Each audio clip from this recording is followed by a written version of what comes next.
When a sequel comes out for a JRPG, the first thought that goes through my mind is, can the sequel improve on its predecessor?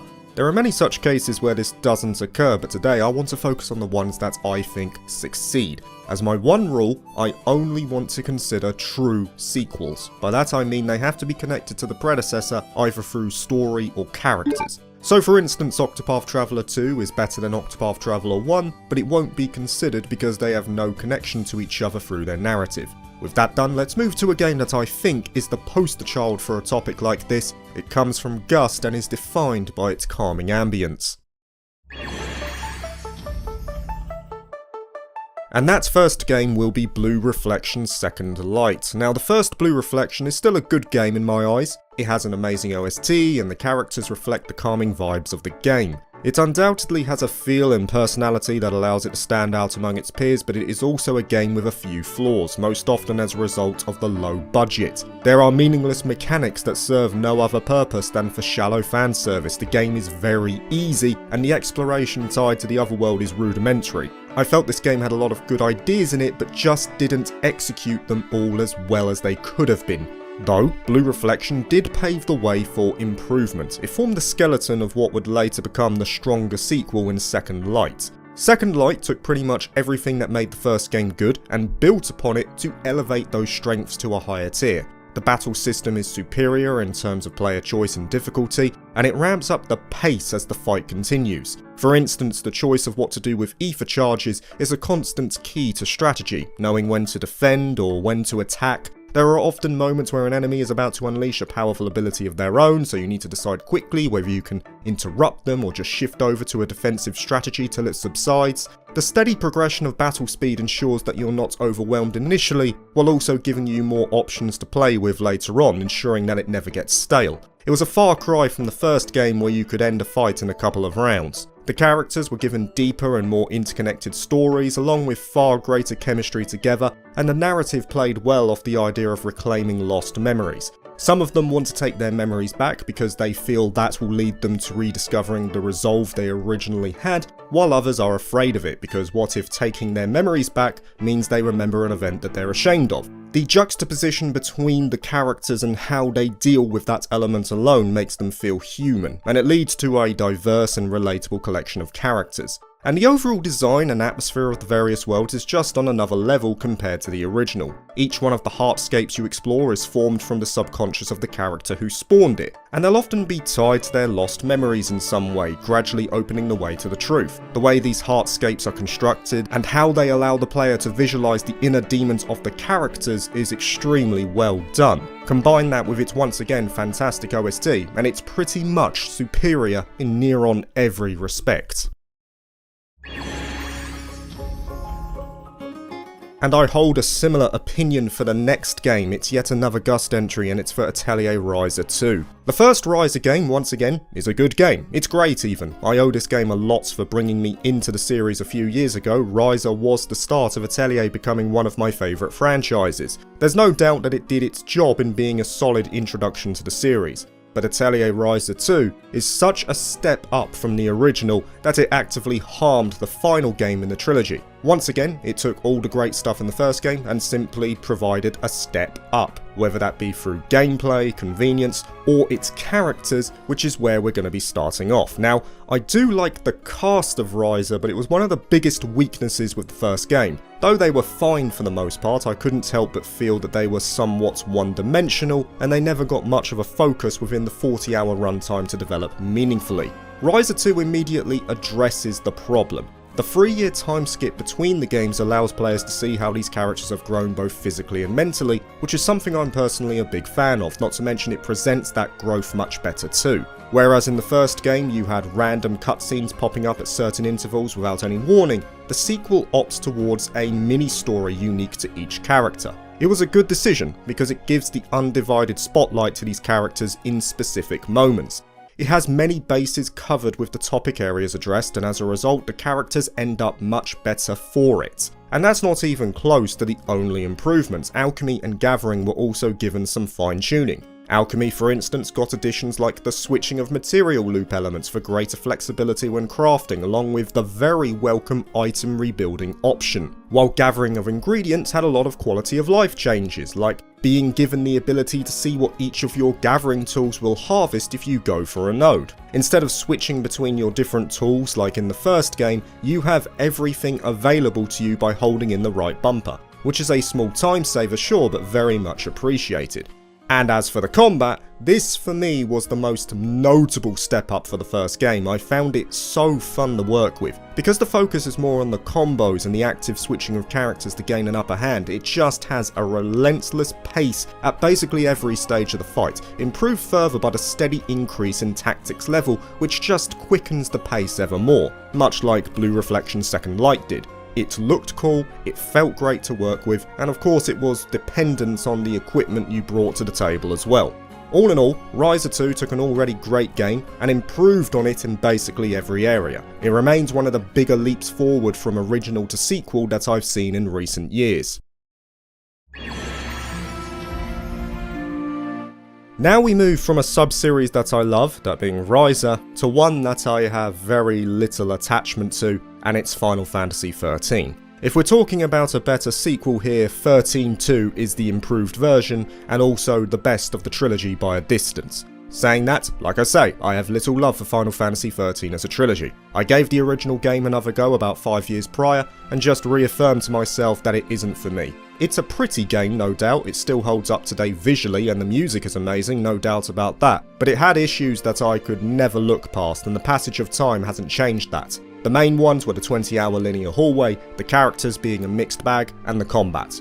The combat in particular was just a slog. Every fight felt like a set dance routine. Buff yourself, debuff the enemy, build up stagger gauge, switch paradigm when staggered, deal damage, rinse and repeat till the dance ends. It lacked engagement. It's a similar issue that I had to Sea of Stars in that no matter what battle you fought, the strategy, or dance, was always the same. For Sea of Stars it was break the locks, and for Final Fantasy XIII it was stagger and brrr. Also, giving a game over if the leader dies was just asinine. What was the mechanical purpose of that? At the very least, Final Fantasy XIII's combat formed the bones of what would later be realised with the hybrid system in Final Fantasy VII Remake, and I love that, so it wasn't all bad. The characters, I liked Lightning, Saz and Fang, couldn't stand Snow, Hope or Vanille. And the hallway simulator, that was one of the worst ways to try and get a new player engaged. Especially when you consider this game was meant to be the start of the Fabula Nova Crystallis project that completely fell apart. Now some people are going to mention that Final Fantasy X was also linear, but there's a difference here, and I think this is the best way to sum it up. Final Fantasy X has linear progression, while Final Fantasy XIII has linear level design. In Final Fantasy X, you move forward to advance the plot, but you also have moments where you take a moment of respite, you can do mini-games, there are optional events, you can talk to NPCs. In Final Fantasy XIII, you only move forward. Just run until you eventually get to Grand Pulse, and by that point it's already left a sour taste. Now against my better judgment, I did play Final Fantasy XIII 2 as well, and was happy, in quotation marks, to realise it was better than the original. Square evidently knew that the linear sections were a point of contention with the first game, because they pretty much ensured it was fixed within the first few hours of 13-2. It had a decent amount of side quests, which tied into some of the paradox endings, meaningful exploration tied to finding new weapons. The antagonist was far better than the nebulous fal'Cie of the first game, and the combat was much improved with the addition of the monster taming aspect, again giving more reasons to explore. Now 13-2 isn't perfect by any stretch, I still have problems with it in certain respects, like its more convoluted plot, and I don't really care much for Sarah, but its overall flow and pacing is superior to the original game. Still, it didn't do enough for me to save the trilogy. I'll never be a fan. If you want to know what I think of Lightning Returns, I haven't even finished it. If nothing else, the Final Fantasy XIII trilogy was ambitious. It was intended to be the start of a glorious new era for Square and the franchise. Needless to say, that didn't happen. A vision without focus remains a vision. And if we're talking about vision, we have to also give heed to Monolith Soft's often forgotten trilogy of Xenosaga, and the entry that takes this spot will be Xenosaga Episode 3, which trumps Episode 2. Xenosaga was meant to be the magnum opus for Monolith Soft, originally intended as 6 games, however, that never materialised and the series was forcibly condensed down to 3 episodes, with many pointing the blame finger at Xenosaga Episode 2. Many consider it as the worst of the trilogy, and I agree. Xenosaga 2 has its moments, and I think the story beats come into their own here, but there were so many flaws of it at the same time. Takahashi took a step back for Xenosaga Episode 2 and allowed his more junior members to have a greater influence on the game, and it's fair to say that a number of them didn't work as intended. Initially, the art style for the characters themselves. Art director Norihiro Takami felt that the stylized approach of Episode 1 wasn't expressive enough, and so he decided that the best course of action was to make the character models more realistic. It didn't work. Not only was it jarring to see the massive shift in design, but character expression was never an issue with the first game anyway. Another problem lies in its combat. It's a system that is similar in design to Xenoblade Chronicles 2, it's all about the setup, yet it's nowhere near as satisfying. You build up a number of stocks and boosts and then hit an enemy in zones to break their posture and unleash hell. It's a good idea on paper, but not in execution, because this dependency on the stocks and boosts slows the fight down to a crawl. Straight away, as soon as you get into a fight, you have to build up your stocks to do any meaningful damage, so that's a few turns lost straight away. Then there's often the need to buff yourself, another couple of rounds lost just to prepare. By the time you actually get to attacking, you've likely already spent about a minute or two setting things up, and then once you've killed one enemy, you have to repeat the process for the other enemies too. It was a good battle system for bosses, a singular enemy where you could consolidate all the mechanics, but for a larger horde of enemies, which is what Xenosaga Episode 2 had a fair amount of, it became a chore. And the music. Xenosaga Episode 1 went for a more atmospheric approach by ensuring that many zones had no music at all. Episode 2 brought it back, but the quality swung wildly. The reason being is there were 2 separate composers, one for the overworld areas and another for the cutscenes. The cutscene music, composed by Yuki Kajiura, was fantastic, while the other music, like on Second Miltia, I still hear that annoying jingle in my head even now. So yeah, Episode 2 was effectively a nail in the coffin for this series and meant that Episode 3 had to pick up all the slack and then some. Thankfully, Xenosaga ended well with its final part. Episode 3 basically addressed everything that was an issue in Episode 2, the art style reverted to a more stylized approach, the combat was more traditional and better off for it, the story hit home, and the overall quality of the music was excellent. Episode 3 couldn't right all the wrongs of Episode 2, but it gave it a fair shake, and no doubt to me that it was easily the best of the 3 games. Since we're talking about interconnected stories, it's only right we now move to a Trails game, and for me, I'm going to give the nod to Trails to Azure over Trails from Zero. Now, Zero is still my favourite starting game for a Trails arc. If I consider all of them together, these being Sky First Chapter, Zero, Cold Steel 1 and Daybreak, there is no doubt in my mind that Zero is the best of them. It does an excellent job introducing the SSS, the complex geopolitical situation facing Crossbell as a state, and it's got all the staples of a great Trails game with its music and turn-based combat. I have a lot of love for Trails from Zero, but Trails to Azure is my favourite game in the entire series, and still remains as such years after playing it. For me, Trails to Azure is the Trails series at its best. Everything the series excels in, like its characters, its interconnected story, the music, the gameplay, it's all at its best in Azure. The developments of the story in Azure still stick in my mind vividly even now. I hold it in very high regard. The pacing in particular feels just right. It's got a solid foundation and build-up done in a suitable time frame, and then it's just wave after wave of events right till the end past a certain point. It has the accolade of constructing one of my favourite events in the entire series, that being Trade Conference, where we're given more information on some key characters in the lore, the character arcs are on point, and it has my most memorable moments from any Trails game, that being the ending. Going in blind and seeing that ending for the first time, realising what it meant, goosebumps. It just hits right. I'm getting goosebumps just by talking about it now even. So yeah, I love Zero, but nothing tops Azure for me.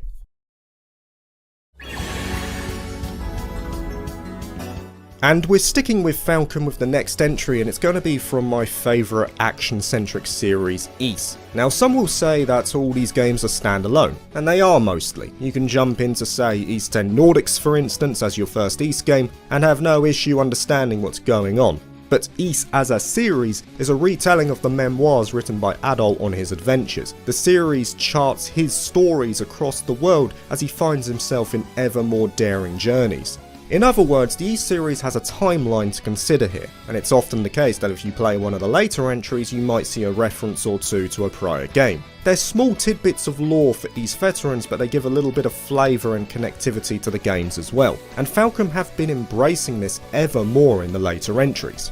Yet for me, I'm going to go with the game that is quite literally a direct sequel to the first. Ys 2 will take the spot over Ys 1.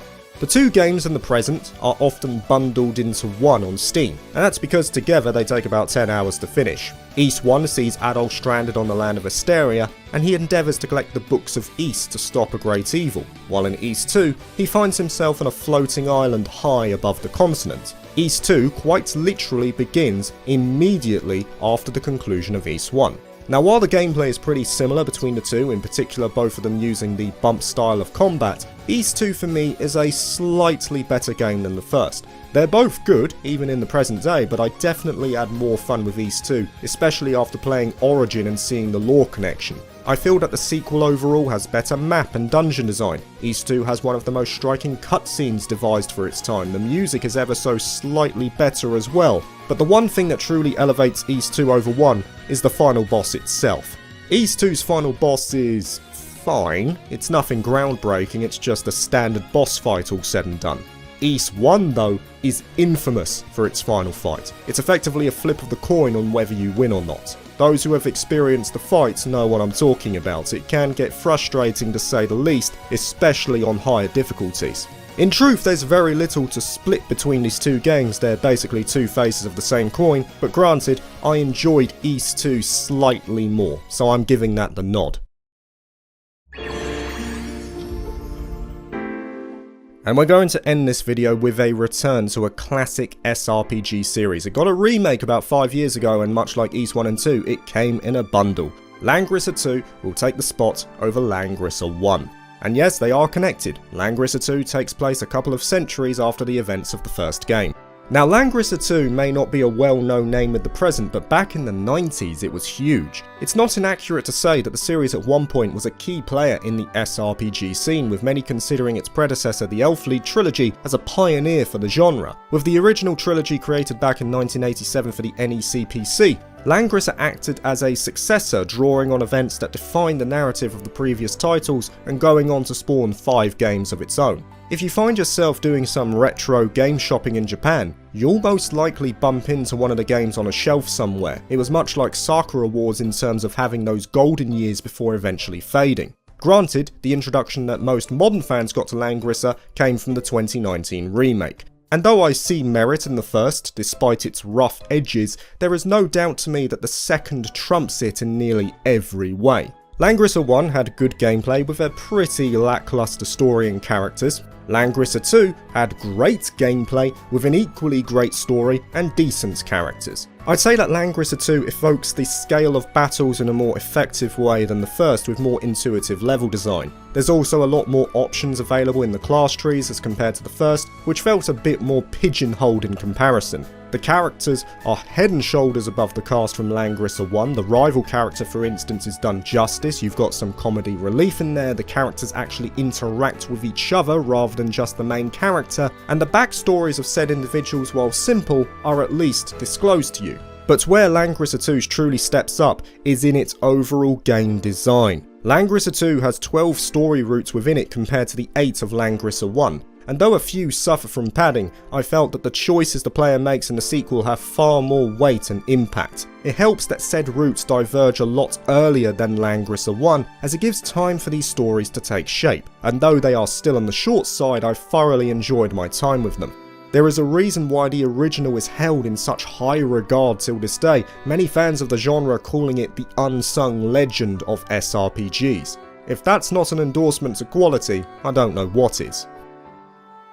Thank you for watching this video. If you liked it, please like and subscribe for more JRPG content, and consider joining my Patreon if you're interested. Peace.